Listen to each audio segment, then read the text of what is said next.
And hi, everyone. Give everyone a minute to log on. I'm excited. Yay. Welcome, everybody. Come on in.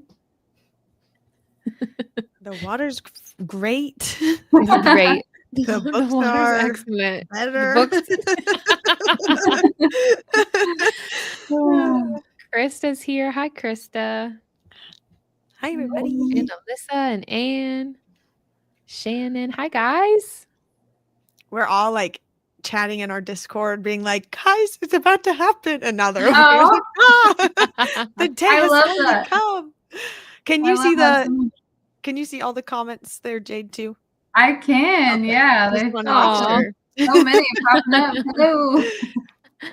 Hi, guys. Geeking out. Same, Rami. Same. Thank you. I love it.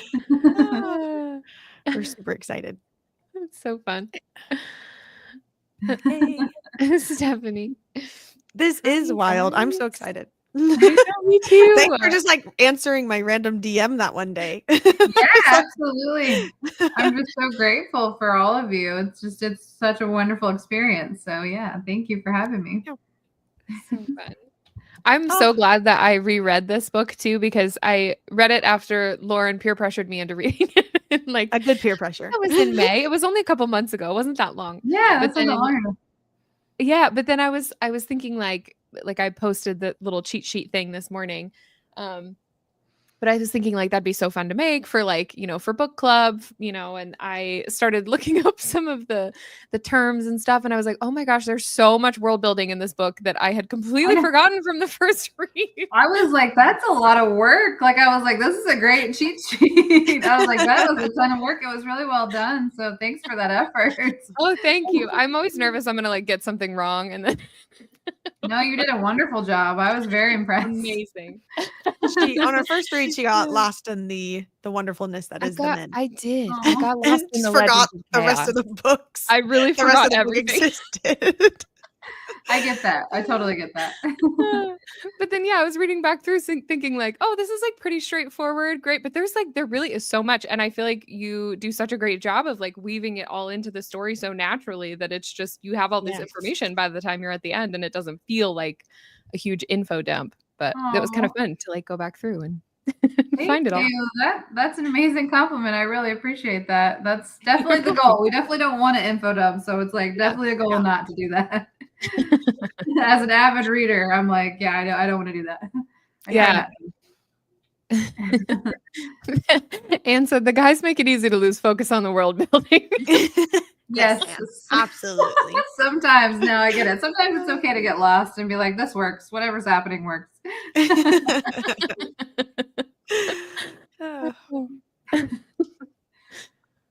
And I think a lot of our book club members, this was their first white shoes.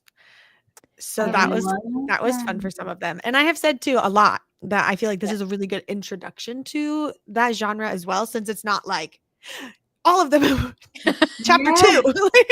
You're not choosing. Instead, it's like she kind of slowly collects all her men. And nice. I'm so glad to hear that. Yeah, I get that. I've gotten that a lot recently about like it's their first white shoes and they felt like it was a kind of a comfort landing, like it wasn't so overwhelming and they were kind of shocked that they liked it because they were like never going to be a white shoes girl, and now they're like, I might try this again. And so I really love that because it's I knew that it being the first white shoes for the publisher, we wanted to make sure that people and it was going to be like on a Target bookshelf, and like if somebody randomly picked it up, we wanted them to still feel like safe and consenting into this kind of wild subgenre. And so, that means a lot to me. So I'm so glad that happened. I love this comment. Yes, I'm all about consent. Totally. There's like tons of warnings on this book. I was like, we need it here. We need it in here. I'm like, we got to let people know what's happening, especially if it's just like a random, because it's humble brag, but it's gorgeous. It's a gorgeous book. So I'm like, I don't want somebody who like doesn't want that to grab it and not know immediately. So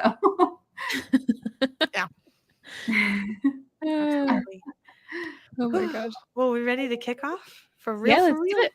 Definitely. Cool. Okay, well, officially welcome everybody to a very exciting book club with us, Between Pages and Friends, Con and Lauren, and author Jade Presley. Yay! Today we are discussing our July read, which is The Never List by Jade Presley. This is your warning that we will be discussing the entire book. So if you have not finished it yet, feel free to pause here, go read the rest of the book, and then come back and watch the playback later after you've finished. If you are okay with spoilers, though, you've been warned. And yes, Jade has graciously agreed to answer some of our questions and some about her journey as an author and what it's like bringing these characters to life. So thank you so much, Jade, for being here with us. We're so Yes, excited. absolutely. I'm so happy to be here. This is always so much fun, and I'm just grateful for the invite.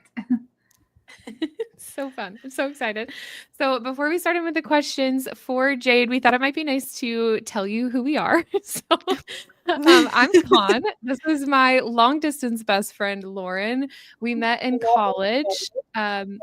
Yes, we met in college in Missouri a long time ago now. And we actually only went to school for 2 years together, but I moved back home to Cincinnati and we still live 614 miles apart. So Yep. we have been long distance besties for 12 years, 13 years. That's a long time. Makes me feel very old. No, that's a flex. I love that. That's an absolute flex you should make. That's a wonderful relationship. It is the best. So I was never, Lauren's always been an avid reader. I didn't start reading again until a few years ago. When Lauren suggested reading, like I was up all night with a baby that never slept. And so I started reading on my ebooks on my phone. And then it turned into this whole thing where we were just like constantly reading books together and we were always talking about it. So we started a Bookstagram account a couple years ago, almost 2 years ago now, and started like posting a lot of videos. And my husband started reading with me, and that like totally went off. People really loved his reaction to the books that we were reading. And so we ended up translating that into our podcast where we have both of our husbands read with us. And we switched dynamics a lot where like the book that we're finishing now, the boys read first and we were the first time reactors. So we really love this like book club kind of vibe. And obviously started our own monthly book club as part of that as well. So thank you so much for being here. This is like the heart of what we do. We love this so much, and just like bringing other people along for the journey. I love that so much. Just the buddy reading is like such a fun experience. And then also sharing it with people across the country and the world. That's incredible. That's awesome. It's so fun. It's the best. And we have the best community ever. We love you all. You guys are amazing. Hey. All right. So let's dive into some of our questions. We wrote some of our own questions from just Connor and I, or just like some general bookish questions, but we also put it out there to our book club if anybody had questions that they wanted to submit or things to ask you. So we have some of those listed here as well. So before we dive into just talking about the book, let's start at the beginning. We just want to know more about you, or can you tell us about your background, how you first got into writing this book, or just the bookish world in general? Yeah, absolutely. So Jade Presley is a pen name. So I've been, if we're going to go all the way back to the beginning, I've literally wanted to be an author since I was in the 2nd grade. My teacher came in with a stack of blank hardback books, set them down and said, we're going to write a story about whatever you want. I wrote a story about a girl who plants some seeds and they grow aliens. And I was like in love. From like then on, I was in love with it. Right. So wild. I was like in love with storytelling since then. And since that day, it's been, what are you going to be when you grow up? And I always said author. And then I kind of just like never gave myself any other out. I was like, no, this is going to happen. And so I got really lucky. I worked through school, went to college for creative writing, and under my real name, Molly Ely, I did start writing young adults. So young adult contemporary, young adult paranormal. And when the time came to write some adult stuff, I was like, well, I don't want those teenage readers to accidentally one click into a Why Choose. I just didn't want that. I didn't want those emails. I didn't want that on my conscience. And so I was like, let's come up with a completely different name. And then if they do find me that way, that's not on me. They'd have to like go through the channels and everything like that. So that's kind of how Jade Presley was born. I just wanted to do a passion project. And I just recently started reading Why Choose. This was about 3 years ago now, I think. And I had this idea in my head of doing like a spicy Marvel inspired fantasy. And so I self-published it, this passion project that I just really wrote for me. I didn't know if there was going to be any kind of like nerdy, spicy readers out there. And they found me, I found them, and it was a wonderful experience. And so I kept doing it. And then that's when my publisher that I wrote with my real name under was like, hey, we're doing this new line and we really want something spicy like your pen name. And do you have an idea? And I was like, I do. I had a character talking to me, Riley. She was talking to me. She was very loud. She was very upset about where she was. She'd only shown me a little bit of the world. This makes me sound crazy. I know, but she was talking to me. A little bit of the world. And I was like, I was trying to wrap up another project. So I was on deadline for that. And of course, that's when they usually kick in the door and they need their story told like right then. And so I had to put her on hold. And then when they asked, it was kind of like serendipitous, like, and then I pitched her story to them, which was filled with that royal intrigue. That's kind of all I knew at that point. And they were like, yes, let's do this. And it was so exciting to see a traditional publishing house want to do Why Choose. And I was like so excited about it. And yeah, that's where we went from there. That's awesome. That is so cool. I didn't realize that it was the publisher's first Why Choose. Yeah. Yeah, it was awesome. What is the name of your Marvel inspired story? Because I think some of our comments were like, wait, what? Marvel? Yeah, so that's my self-published. It's called Her Villains, and it is a complete series of 5 books. Cool. Well, 4.5. I mean, there's like a little novella in there that's like just spice. Like that's all it was for. It was just fun. But there is 4 like full books with, all the character arcs and stuff. So I have that one. And then I have another indie title called The Veil of Blood and Magic. And it's kind of like a Witcher meets True Blood. Why Choose? Those are in KU. Those are cool. Yeah, those are before the Neverlist. Thank you. Yes, Katie says, yay, a completed series. I feel that. Yeah. Especially with the ending of the Neverlist right now being fresh on my mind.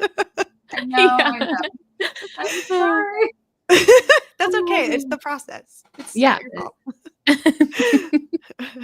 makes us even more excited for book 2.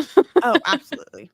Thank you. I'm loving it. I'm almost done with it. So I am working very hard to get to the end. It just is ending up being a little bit longer than I anticipated. Lots of things happening. So nothing wrong with that. I'm not mad about that. You take your time. Give me as many pages as you want. Yeah. She's getting thick. She's getting real thick. But it's been fun. Yeah, it's been really fun. So, okay, you talked a little bit about Riley just like speaking to you, basically. Was there something specific that inspired the idea behind the Neverlist, or like a certain moment or like a scene that you thought of first? Yeah, so she came to me with the very visceral visionary scene of the choosing event. Like in the beginning of the novel, she kind of showed me this like glorious party, all this wonderful setting, all this beautiful food. I was like, why are you mad about being here? Like it kind of started with that, because she was like, I am not supposed to be here. Like I'm pissed, I'm angry, it's not justified, and I had no idea why. But she showed me the scene, and it was probably that scene came out so quick because she was so loud about it, and that's when I got introduced to all the other characters too. So that was like the scene that kind of bloomed it all, and then I had to hit pause because like I usually start with my characters first, so I needed to go get to know them, and then we plotted the rest of the book, and it was it's always really fun when they're that loud because it makes my job easier. That's so fun. That. It feels so unique. I love it. Thank you. Absolutely. Rachel in the comments asked, how many books do you plan to have for this series? I have 3 total planned. So it'll be a trilogy. I never say never. So like if something happens and we need an extra book to resolve the story, then that's what we'll do. But as of right now, and I am a plotter, I have 3 plotted, and I think it's going to stay on track with that. Cool. Good. Yeah. Do you have a favorite scene like that you got to write or that you think back to often? I know you just talked about the choosing, obviously. And then also on the opposite of that, do you have like a scene that gave you a lot of trouble or something that you're just like, oh, this scene? Yeah. So again, yeah, one of my favorite. It's almost like a section because I know there's several chapters at the choosing event, but when she starts bantering with Jax, I really loved that because it was very exciting because Jax was definitely a difficult character. He was not loud. He was making me work for it as in true Jax fashion. He was making me work. Yes. And so once we were like in the library and that banter started kind of coming more naturally to me as I was writing and just like, yeah, I love that scene so much. And then like, it's almost like the false like high before like everything's about to get ripped out, you know? And so I really love that because it was an exciting build. And then it was like, oh no, now her life is ruined and I've got to figure out how to fix this. And so, yeah, I really, really love that scene. Some of the more difficult scenes to write, I definitely struggled with, some of the scenes with her ex Turner. I definitely struggled with that. And then the scene with Badel, which I'm sure you guys can all guess, like that one in the beginning where he's definitely not being consensual. He's doing that whole thing that a lot of female identifying people can probably relate to, the whole like authority imbalance and disregarding, like not treating her like a human at all. Just that was really tough. And I think it's because it just draws on like so many like women I know and my past and just things where you're in that situation where you're like, do I laugh? Do I smile to try to like be safe? And so those were a lot harder, but I think they were really necessary for the story to kind of like set up this imbalance in power right away. Yeah. So. Yeah. I'm definitely not a great scene as far as like for the characters' intention and stuff, but the way Riley handles it is like freaking amazing. Like being in that situation, like she just does it so well.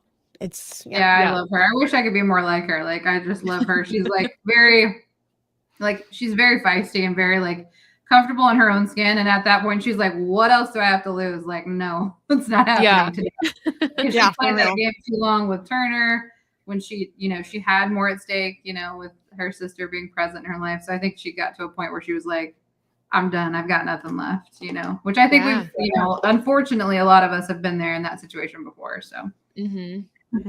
So was there a character that? Oh, sorry. Go ahead. No, you're Did good. you have a follow-up? Okay. You're great. So was there a character that you related the most to when you were writing this book? And was there one that was like your favorite or the most fun to write? Yeah. So I do relate to Riley a lot. Like I said, I wish like she's kind of like this embodiment of this like awesome feminine rage woman who's like super comfortable in her skin and just like knows what she wants and isn't ashamed of it. Like that's something that I love so much. Like this girl's got no shame about being like, well, I'm going to use these guys, like you're used all the time. And so I really love that about her. So I felt a kinship to her. She was the loudest and she has the most POV. So that's probably why we were super connected. But one of the most fun ones to write is Axel. Like I love slipping into his POV because he's just so much fun. Like he is so unbothered. And I wish I could be that level of unbothered. Because he's like, yeah, we might be at war, but we're gonna have a good time. We're gonna go to the beach afterwards. Like it's fine. And so I just wrote an Axel scene actually, like an hour ago. And he's almost like my like safe space when it comes to some of the darker elements that are in the storyline. He's like just like this fun, like, okay, we're gonna have a good time. Like this is what you need. We're gonna laugh and we're gonna ignore the trauma for a minute. So I love him. He's so much fun. Yeah, we were just talking about Axel because I read the book on my Kindle the first time. And then the second time for book club now, I just did the audio. And Con was also doing audio. And she's like, he sounds like frat boy energy. And I was like, it does, but like that kind of just fits him. Like in the best way. It is just him. It's just so funny. Definitely not the douchey way, but like the happy. No, just like, and the like just carefree living life. Kind of stuff is so good. It was so fun, like listening to the audio from when it switches from like a Riley chapter to an Axel chapter. It's just got this like golden retriever sort of. I know. I love that, and I got so lucky with audio too. They did such a good job with those. So yeah, I love it. Yes, a puppy version. I see this, Stephanie. A puppy version of a frat boy. That's exactly it. I got asked by a reader one time what animal each of the princes would be, and Axel was definitely a puppy. He was like a retriever puppy and just like all over the place because you can't wear him out. You can't give him enough attention. Like he's going to do a trick for you because he wants your praise. Like I love it. What were the other ones? So Jax, what did we say Jax was? I think we said he was like this. He was like this like cross between like a scorpion and a spider or something that looks terrifying but is also like useful for the world. And then Cal was a lion, very regal, very leader like. And poor Pierce was like an octopus because those were like the smartest animals. And he can be in a lot of places at once. And so I was put on the spot. Well, because he can read their minds, he can just like blend into what they think they need. Yes. And so I was put on the spot. It was like I'd never thought of it before, but it was such a cool question. So yeah, I love that he was giving puppy energy to you guys too. That's great. Absolutely. Okay, so did you I just think it's fun when authors do this, and it's fine if you didn't, but did you base any of the characters on real life people? And if you did, do they know about it? So I do. I get asked this a lot too. There is a little bit of my husband in some of the princes, like especially with Jax and like his attitude. Sometimes he's got these little like clapbacks that are super, super fun, but not any of them are based on one person. I feel like Riley is kind of a collective experience of a lot of women that I know. And a lot of like the sister relationships and things like that. But yeah, not any one single character is based on one person. So, but I like to put little pieces and then see if those people ever like pick up on it, like little mannerisms and stuff. Well, there's always that part at the beginning of the book that's like, any connection to real life people is fiction, it's just right, chance, and I'm like, is it though, authors? Is it? Yeah, I mean, there's little pieces and it'll be funny, but yeah, nothing like full on, not yet anyway, that I've come across. Okay, so if readers were to take away one thing from the Never List, what do you hope they would take away from it? That is a really good question. Besides like the basic joy of reading something super spicy that also has a plot that you can funnel through, I think maybe, especially for female identifying readers, is not to have shame about your desires and about what you're chasing and what you need. Knowing that self-worth and demanding it, like not taking the bare minimum, which is something I think Riley's really great at. She's like, she got stuck in a bad situation, but she definitely didn't accept the bare minimum once she got out of it. And she kind of pushes them to meet her where she's at, which I really love. So I would say that just kind of like owning that sexuality and self-worth and confidence as a woman and demanding to be treated better. Yes. I love the clap emojis for that. 100%. Also, I saw in here that Michelle thinks Riley is a chameleon because she just blends with all of the guys. 100%. 100%. I think that there's a lot of probably chameleons in womanhood because we are forced into so many situations where we have to survive or perform in order to excel, or like, it's wild. So that's a really good analogy. I like that one. All right. I can't have you here without asking, and I'm sure you're going to tell me nothing, and that's completely fine because I understand your job. Oh, I know. But do we get any sort of sneak peeks at what book 2 would, maybe even just a release date? Is Riley alive? Just, any crumb of information you're willing to throw out. Okay, what can I say? So I haven't gotten an official release date yet. I think it's because the publishing team is waiting on me to like turn it in, and then they're going to be able to like, because again, like I said, it keeps getting longer, but I am so close. I'm like, I can see the end, which I'm very excited about. So I think I'll have a release date soon. I'm hoping. And then what can I tell you about book 2? Besides that, I'm super in love with it. We will get more POVs from the princes. There's a lot more of those. I'm not sure of an exact number versus the first book, but so we get more of those. We do learn more about the history of Lumethist, which I know there was a lot of like flagging questions in the first book, and that was with reason. So we get a lot more history. We do see the goddesses another time. And nice. Yes, Con I loves can't a say good anymore. God watch. That's what I can say. All right. Ooh, I I'm still love excited. that. That's exciting. Thank you. Yeah. We have a whole like section in our podcast where Con just goes on a whole, she calls it God's Watch, where it's just everything the gods are doing and how it affects the actual world. And usually it's really big. So anytime the goddesses or anyone's mentioned, she's like, oh, yes. They're all saying it in the comments now. I know. Goddess Watch. I'm so excited. Yes, yes. I love it. It's such a fun element to add into a fantasy series because I just love how every author approaches it completely differently. Like there's so many ways that you can take it and so many ways you can involve them in a story and what their powers are. And so that's like one of my favorite things to follow in fantasy books. Thank you. I love fantasy because of those possibilities. And yeah, I tend to go towards goddesses because I'm like, we're doing goddesses. It just needs to happen. Yeah, it does. I'm here for it. Yes, the book is very empowering. It definitely is. Thank you.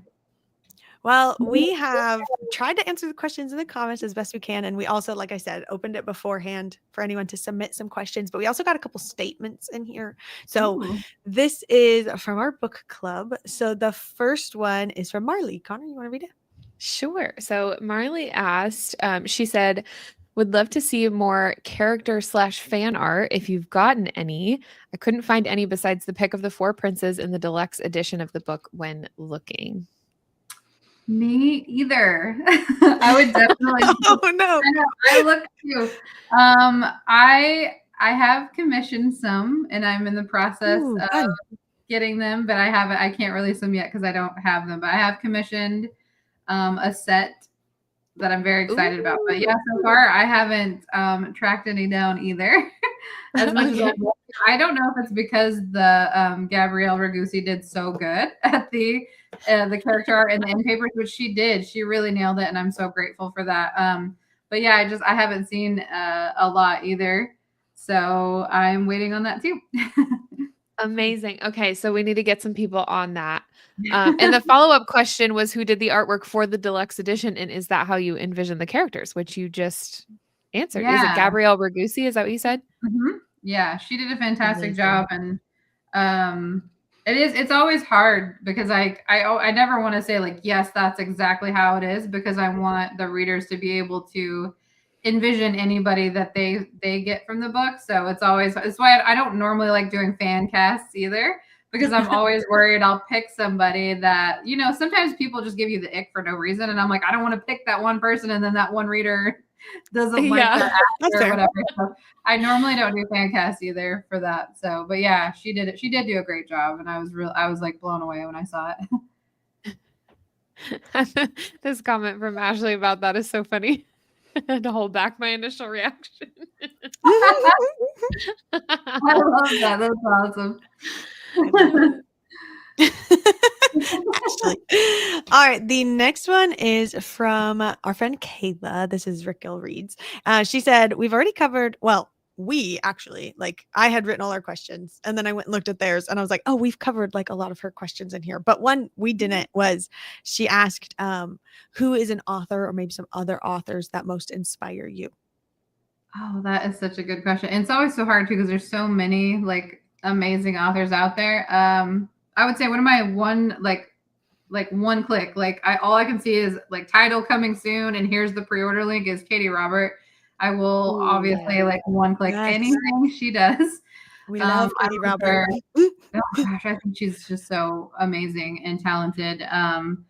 Nikki St. Crow, she's also a wonderful wide shoes queen. I love her. Yes. And then there's also the amazing authors I work with at Red Tower, like Meg Corlin. I'm finally treating myself to the 5 Broken Blades series, and I'm in the middle of it. And I'm lucky enough to get to go on tour with her. And I was just like, oh my gosh, where do you come up with this stuff? I love talking to her about it. So those are some of my favorites right now. That's awesome. Fun. I haven't read 5 Broken Blades yet. That was one of our book club books that didn't get picked, I think, last year, right? Mm-hmm. Yeah, it's been on my TBR ever since. Yep. And every time I see it, I'm like, oh, that one. I know. I see people rave about it. I haven't been able to read much on my deadline, but like I'm only like probably 30 or 40% in, and it's phenomenal. And now the series is complete. The third one just came out, which is why we were like doing little mini signings to her, and so it is complete. So that's another exciting thing. You can just like breeze through it. So, but yeah, she's amazing. Nice. Well, and then the Neon God series by Katie Robert is one of the first Connor and I like buddy read. Oh yeah, I made Lauren read that one. We read that whole series together. It's so good. I love it so much. Yeah. And I read Nikki St. Crow's earlier this year. I read the Never King, that series. Oh, so good. Yeah.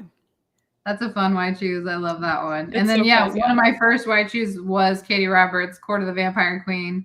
And I was just like blown away. I was like, good one. I was like, we can do this? Like, I didn't know that. And I was like, I got obsessed. Like, she was my gateway book into Why Choose. And I like that is a wild gateway book.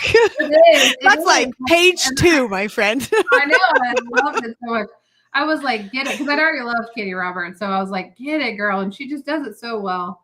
And so then I started consuming everything I could get my hands on. And then I was like, I want to do this for fun and just see if I can, do my nerdy girl stuff. And it was awesome. I found a really awesome community. So I feel very lucky. Yeah. Court of the Vampire Queen was one where I was like, she like made sense why we can have sex on page 2 and like made it okay. Right? Yeah. Like, in the plot. Yes, we're like, yeah, let's do it. I was like, and I'm in. This is cool. Let's go. Yeah. Yep. Okay, I believe you, girl. I believe you. Whatever you're telling me, whatever journey we're about to go on, I'm in. Absolutely. So. Love it. Okay, so this next one is from Erica. It says, not a question, but a comment. I had never heard of a Why Choose romance before opening this book. I was absolutely pleasantly surprised by how empowering this story was. I'd simply never imagined a story with multiple male lovers that would feel so deeply okay. I also can't put my finger on it, but I guess it's some cultural programming that's made me assume that there had to be jealousy or sneaking around in competition, and the total lack of those things was utterly refreshing. The ease with which the legend shared Riley and delighted in each other's love for her felt visionary and heart-opening. I admire how you wrote each of the characters. I had an absolute ball reading this book. This is so sweet. That's so nice. It's like, oh, that's so wonderful. Sorry, let me get thank you. That literally means the world to me. And that's something that like I have gotten from readers was the empowerment comment and the fact that they're like loving that there's no masculine toxicity within the relationships, which that can play such a big part in so many storylines, which is sometimes it's necessary. But for this one, I don't know. I think I'm just like tired. Like I'm like, we need a female main lead that can just not have to deal with that bullshit. Yep. Sorry to say that. I don't know. No, okay. You're totally right. I know we all have kids, but yeah, I'm just like, it's just like an exhausting thing. And I just didn't want Riley to have to deal with it. She's already having to deal with so much. And also the characters kind of came to me like super secure and confident in who they were. And so that's something that I find incredibly attractive, like not having that whole, jealousy, in these male characters. And so I'm so glad and happy that came across for you, because it was definitely intentional.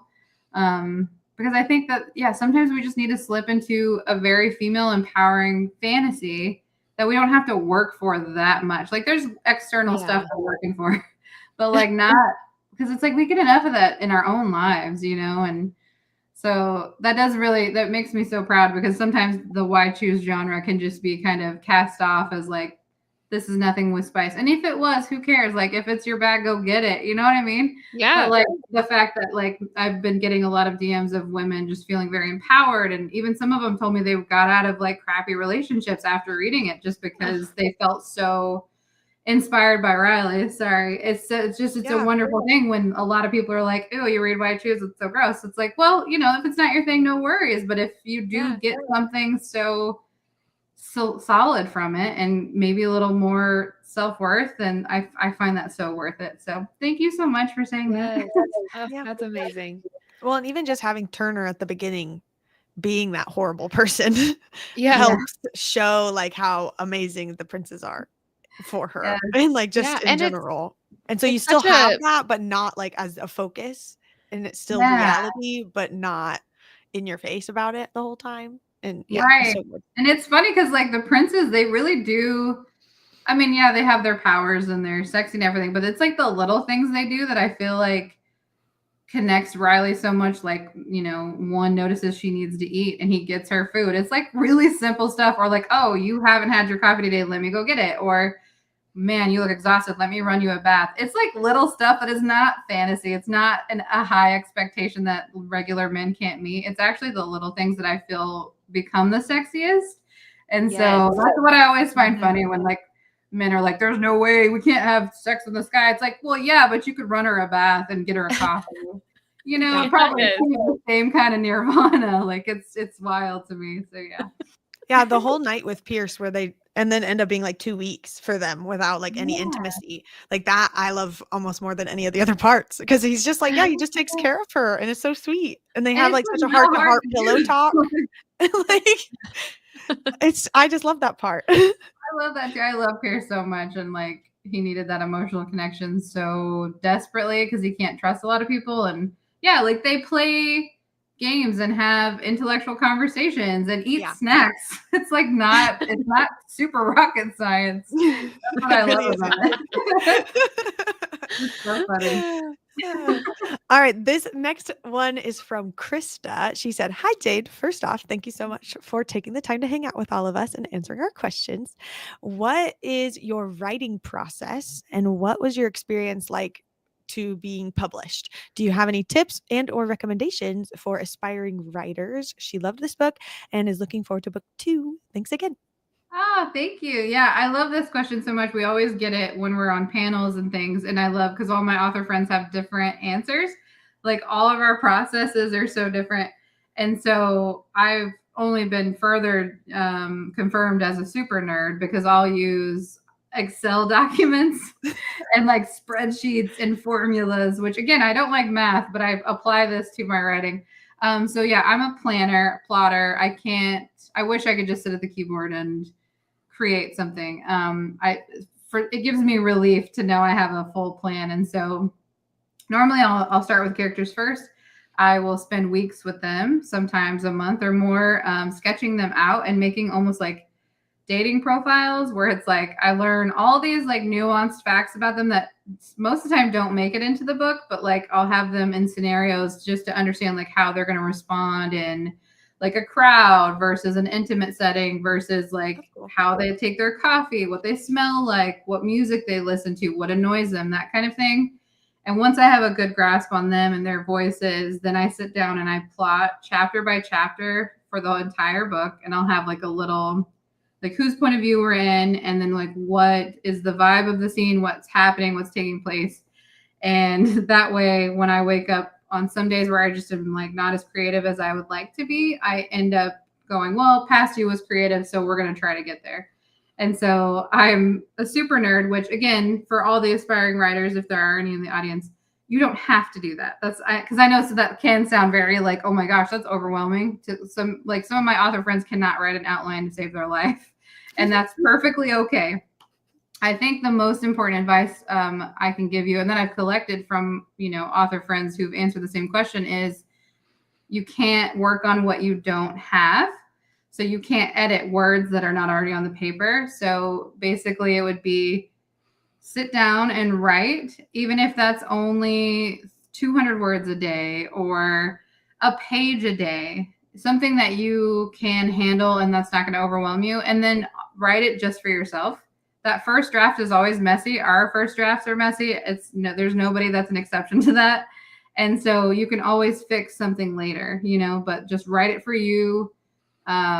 Focus on your story, your characters. Don't think about the audience yet. Don't think about readers and what they're going to say and like start playing the compare game. There'll be plenty of time for that later because it's almost inevitable. But I would say do that. And then if you do want to work on, let's see, one of my favorite sites is Save the Cat.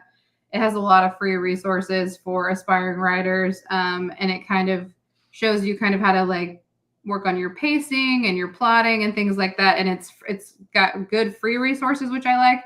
And then obviously there's some good craft books out there too. But that's what I would say. I would say just write it first and then worry about everything later. pretty much. Awesome. That's great Yeah, advice. we have a part of our Discord that's all for like our aspiring writers and stuff. So, and they've all been really chatting these last few days. They're in the middle of a little writing project, so it's fun hearing that I and love thinking of that. all their little prompts they're writing. I can see I all love those that. things. That's awesome. Yeah. Yeah. Oh, I was Krista, gonna say, sorry. you're good. I would also say don't be afraid to reach out to authors like in their DMs. Some will not respond to you. I cannot guarantee everybody will respond to you, but there are people like me and some of my other friends who, if we can answer a question that you have about the business or the process, or you just need a little motivation, there are some authors like me that will respond. So don't be too afraid to do that. Because it helped me in my early days to have encouragement from other authors as well. And so I would say don't be afraid of that because it is a really good community 9 times out of 10. So that's what I would say too. That's cool. Yeah, I think sometimes we forget that authors are real people because you just see their name on a fictional book and the book is all made up, but the person is real. But yeah, we all started there too. Like none of us just like woke up and we're a bestseller one day. Like there's work and networking involved and all things like that. So don't be afraid to do that. Yeah. That's such great advice, I feel like, for any profession too. I was actually with I am a graphic designer and I was with an intern today at work, and he's been meeting with all the designers this week just to like talk more about, getting started in a career and establishing a path and stuff like that. And I was like, honestly, the best thing that I've learned is like the only way to do something you want to do is to just do it. You have to just start, because everybody goes through that, initial phase where you are just figuring it out as you go, but you can't like get there unless you, start down the path. Yeah, you have to start. Totally. Yeah. I love Well, that. earlier Krista asked as a follow-up, I guess, to her question in the comments, she said, can you share any of your nuanced facts about any of the characters? Anything you can think of? Something maybe not in the goodness. book. Man, I need to like recall. Oh my gosh. I would need to like go back and dive into my like sketchbook, but not an artist one because I'm terrible at that. Just like I call them character sketches because it's like with words though, not with pictures. I wish I could draw.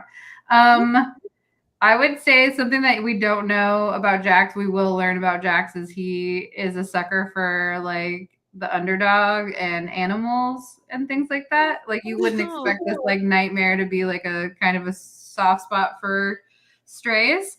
So that's kind of something fun. And then, I would have to dig in, but yeah, that's one thing that really sticks out because you probably wouldn't get that from book 1 with him. Yeah. Yeah, no, definitely no. Michelle said, do you know how the guys take their coffee? Yes, I do know how the guys take their coffee. So Jax likes it black, of course. He wants nothing additional. Like he just wants it, raw bean water, which I love. Cal's more traditional. He's cream and sugar guy. Axel is like, give me the most largest, sugariest frappuccino ever, like with extra. It doesn't matter what it is, caramel, chocolate, vanilla. He just wants some extra of it because he's super extra. And then Pierce is a tea guy. So he's going to do like a good English breakfast, sometimes a green tea. And so that's that. I do know that one. It makes perfect sense. It fits so well. Well, and I love the idea that you fleshed out the characters so much because they're real people. So they have all these experiences, not just on the page. And I feel like that shows like their motivations. Yeah. It's really well done. Thank you. Yeah. And definitely when you're doing that many POVs, I think it's like really important that I know who they are, like so I can easily slip into their head. And I think that's something that like I don't have to sit down and say, okay, Axel likes the big frappuccino. Like I can just sit down and I'm like, okay, he's just fun and extra and boisterous. and then we go. Love it. I love him. Okay, this next one is from Raimi. We've talked about this a little bit, but what inspired this particular storyline and the why choose trope? And then will you be providing ARC copies of the second book in either physical copy format or through NetGalley with the little angel halo emoji? Yes, I love that so much. So yeah, back to the inspiration. Riley came to me very loud, I need the story written. I need a conclusion. I need some closure. And then showed me that choosing scene and the fact that, she gave me these little pieces that it was dealing with some royals who were abusing power, and there was a big social class injustice happening, and it kind of exploded from there. And then I went into deep research mode to research like monarchies throughout history and to kind of just take bits and pieces from like the trials and things that they went through, which I did find out the whole idea of the Never List came from, I can't remember if it was like early 1800s or even before that, but in the British monarchy, they did keep extensive lists. And like some of them were ridiculous, like who's an important birthday or like who had the best crops this year. They just kept tons of scroll lists. And I was like, and then they did have a list of like who's not going to get an extra stipend or whatever they called it back in the day. And I was like, oh, what if we took this to the next level? And like, what if your ancestors messed up? And so you're never going to be able to elevate your class no matter how hard you work. And that really fit with Riley's anger. And so it kind of just built and built and built from there. And then for the arcs, that's definitely up to Red Tower. I believe they will be doing arcs on NetGalley and the physical ones that they sent out, those paperbacks. I have no control over those, unfortunately. Like I can't, they send them out and then I'm always surprised when people tag me because I'm like, oh, I didn't even know those were out today because they send them in batches. And so like, they'll give me a heads up like, oh, we're going to start sending these in the next few weeks, but I don't know who they're going to. And it's almost like kind of a fun surprise every day you open Instagram when that happens. And then also like sheer terror. So I'm pretty sure they already have a plan for those arcs. Yes. Cool. Well, Krista asked in the comments, do any of the guys have accents in your head? Oh, you know, that's so funny. Pierce definitely has an accent for some reason in my mind, a very, sexy British accent. Even though that doesn't make sense because it's a completely new realm and they don't have accents there. But like when he's talking to me and he's like, my darling, I'm just like, oh, okay. I love it. So that's just a crazy author thing that I hear in my head. And also, I guess the UK did do their own audio book, which I like got to hear. And so it did get into my head a little bit, but that was before the US audio came out. So I guess that's kind of part of it too, because they had two different narrators for the males and they were so good. So, and Jake did a get this version of the audiobook. Yeah, I would love to hear that. I know, right? I think you'd have to hunt it down on the UK Amazon site, which I know nothing about navigating.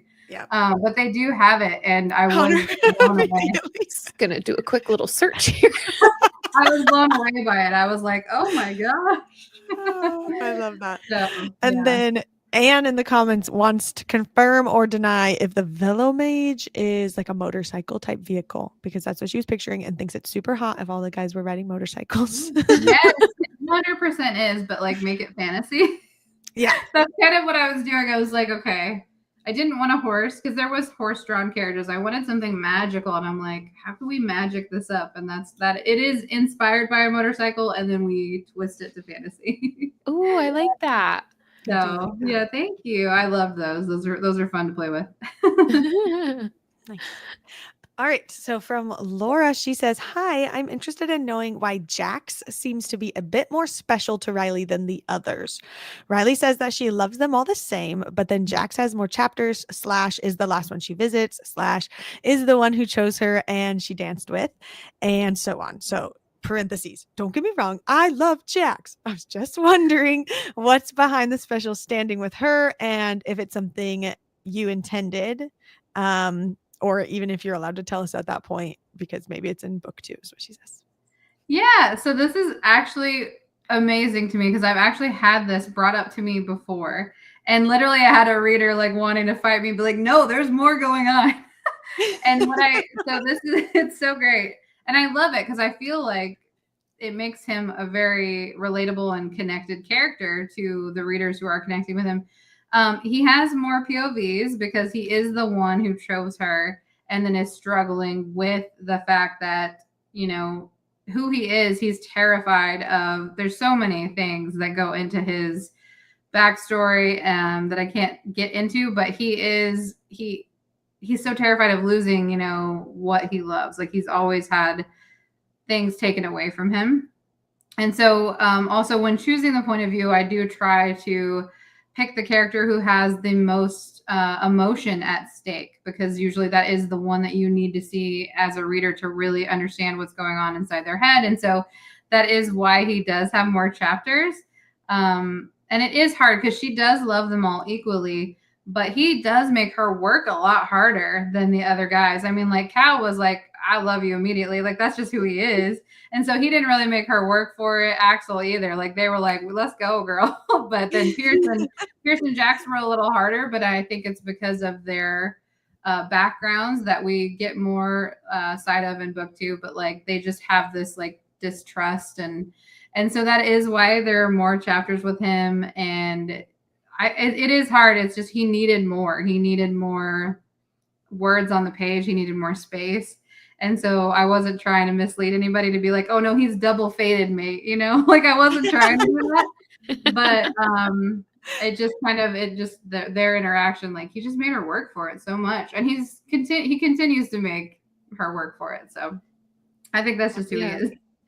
Well, and it was good build up and like anticipation too, like as she was, you know, I always say collecting her guys as she went along, but it was like, you know, it made that whole make or break, will they, won't they kind of. Yeah, even though absolutely. It was still all the white shoes. So yeah, like you're so intrigued with Jax first, like from the very beginning, but then they obviously have the most to overcome together. So I do love and that. you have to wait. It's the wait. And they're a lot alike too. They're both, those two are a lot alike, and I think that can sometimes be like a combustible, like they're gonna butt heads more because it's like they have the same kind of flaws. And so that was also another push-pull thing that happened that needed more time on the page for them, which again, it wasn't intentional. I hope that doesn't disappoint you, but like that's just how it came out. Yeah. Well, and then in the comments, Raimi said that you mentioned Jack's roots for the underdog, and so maybe that's why he chose or even loves Riley some. It's because she is, you know, from the Ashlands and all the things, and is the underdog in the story. Yeah. Even though she's also like total bad bitch and just doing the things. I was like, yeah, I love that. She's like the ultimate. She's like the ultimate underdog. Yeah. Okay, from Ariana Green, she said, saw some Taylor Swift songs used on your Instagram. Are you a Swiftie? Favorite Taylor Swift song / album if you are? I love that so much. I feel like I can't like say I'm a Swiftie because I don't know all the cool Easter egg stuff. Like there are people who know like all the things, and I'll watch those videos and be like, oh my gosh, how did they figure that out? So I love Taylor Swift, but I don't know if I've like earned the Swiftie title because I don't know. Like I could not tell you the secrets and like the mythology that goes into her, but I do love her. Yeah, like I mean, it really is. At this point, she is basically her own goddess, and she has her own, you know, she has her own thing going on. So I do love Taylor Swift, and it's really hard for me to choose. Why choose? It's hard for me to choose a song. I feel like the one I tend to go back to is like "Look What You Made Me Do," because I just feel like that was such a turning point for her, and just like this taking your power back, which is like such a vibe that I tend to go to all the time. Like, no, actually, you know what? And then that anger, I just love it. So that's probably one of my most favorite ones. And then again, you just really can't go wrong with a Taylor Swift song. So like she, you know, her songs make it into my writing so much because she's such a good storyteller herself. And like she brings out so many visceral emotions through her music that I think it would be really hard not to love her as a creative, you know? Yes. That's cool. I always say Oh, go ahead. Oh, no, you good. I always say I don't call myself a Swiftie because I've never like been, you know, fully immersed. I don't listen to her music all the time, but I'm such a big fan of like her and her fans. Like I'm a fan of Swifties. Yes, me too. Like I'll watch their content. Like I'm like, this is amazing. Like you guys are so smart. I'm like, I wish I could figure this out too, but I can't. Like I love it. Yeah, and I'm so happy for them. Like I get so excited when it's like tour season and I get to see everybody's concert videos and stuff. I've never like and they're cute outfits. And all their cute. It's like all the little friendship bracelets they make. Like I love them so much. Yeah, I'm a Swiftie. It's a cool community. I love it. Yeah. Well, I feel like we could talk to you forever. And I know that as soon as we end this call, I'm going to be like, oh, I should have asked. And I should have asked. But I do really appreciate you just hanging out with us. I think that's almost all we got, unless anyone else has something in the comments. It's just been a joy getting to talk to you. And like I said earlier, like as a joke, like we read a book and it's all fiction, and it's nice to like get to talk to the real life person and like have that connection and the behind the scenes and all the stuff. So thanks so much. I love this book, and I've loved getting all my friends to read it with me. So I love you. I appreciate that so much. I love you both, and I'm so grateful for both of you and for everybody who's read it. It really does mean the world to me, and I love that like this Why Choose is kind of becoming like a gateway book for some new readers, which I really love and appreciate, and hope that you're all taking that power for yourself for sure. Yes. Oh my gosh. We love you. I feel like talking to you about this book has just made me love it even more. And I just want to read everything you've written. Oh, thank you so much. Google searches up. I know. I literally pulled out a pen earlier and started writing down notes over on a blank paper. Like this book. Yes, there's a lot of love coming through in the comments too. Lots of people saying thank you and sending you little messages. So thank you again for sitting down to chat with us today. We are so honored that you shared your evening with us. I know you're on deadline right now as well, so that means even more to us. But I got my work count in before this, so that's good. Hopefully come back for book 2 after book 2's out, and we can chat about that one. Yes, please. We would love that. Please. I would love that too. Well, we are so grateful that you've taken the time to share what's going on currently, but we would love to know, if you have anything, what's next. I know we've talked a little bit about maybe not deadline for this book, but do you have any other projects going? Or are you just relaxing till September? You said a little bit at home. Definitely no relaxing, I don't think. But no, after so the Neverlist, the sequel to the Neverlist, once I finish that, I will dive back into the Veil of Blood and Magic, because that one does end on a cliffhanger as well, and so I owe a second book for that one too. But this deadline got pushed up way faster, and so I had to switch them around. So I'll be diving back into that one next, but right now I'm just living and breathing Lumithist, and so that's exciting. Cool. I cannot wait. I'm excited. Yeah, I can't wait. So I did see someone ask if we were going to announce next month's book, which we will go ahead and do, because we had a little poll going. So people have been voting on our book for August. Lauren, would you like to? Our August book is A Forbidden Alchemy by Stacey McEwen. Yay. I'm excited. I know nothing about this book except for the cover's really cute. It is very cute. It's amazing. I've heard it's fantastic. Yeah. Yes. Which was recommended by some in our book club. So I'm excited to see what it is. That's was. awesome. Yeah, I did some great things about it. So join us for A Forbidden Alchemy in August. We will start reading that here in, it's probably about 2 weeks. Yeah. I think it'll be probably almost 2 weeks. So we've got a little bit of time before we really dive into that one. But thank you guys, everybody that attended tonight. Thank you so much for submitting all of your questions and being so sweet and kind in the comments. We love talking about these books with you, and we love you so much. Yeah. And Stephanie, yes, we managed to not go off the rails. We did a really good job. We did. Usually sometimes we get a little off topic, and I told everyone to be on their best behavior tonight. So good job, team. Oh no, I love you. You guys are great. That's awesome. So fun. Thank you so much. And hopefully, we'll get to talk to you after book 2. That'd be so fun. I love it. Yeah, you guys are amazing. So thank you. Yeah, thank you. So fun. All right. Bye, guys. Have a great night.